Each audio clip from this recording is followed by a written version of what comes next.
Chapter arithmetic progressions.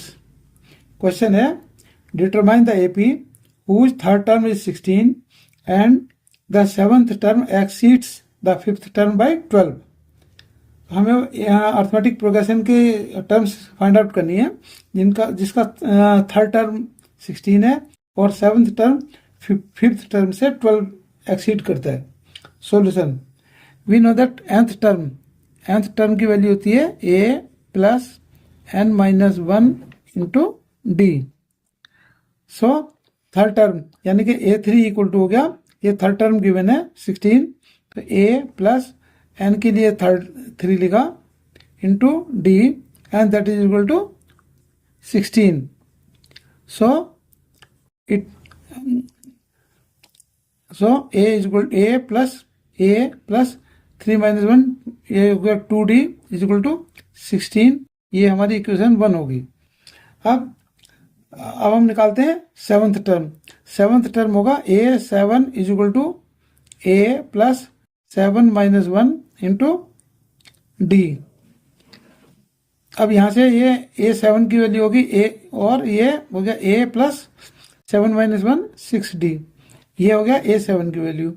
अब हम निकालते हैं फिफ्थ टर्म a5 है, a5 की वैल्यू होगी a plus 5 minus 1 into D और a प्लस 5 माइनस 1 4d हो गया। तो ये सेवंथ टर्म है, ये फिफ्थ टर्म है। अब क्वेश्चन ये था seventh term exceed fifth term by 12।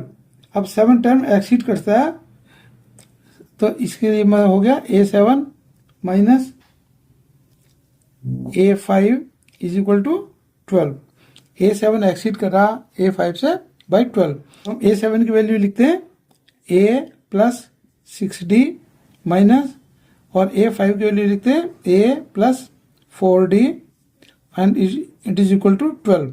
तो ये हो गया a से a कैंसिल हो जाएगा, तो ये आएगा 6d minus 4d is equal to 12 और 2d equal to 12, d equal to 6। ये d की वैल्यू आ गई। अब किसी भी एक इक्वेशन में d की वैल्यू रखते हैं, सपोज इस इक्वेशन 1 में रखते हैं, तो ये था हमारा a plus 2d 2 into 6 is equal to 16।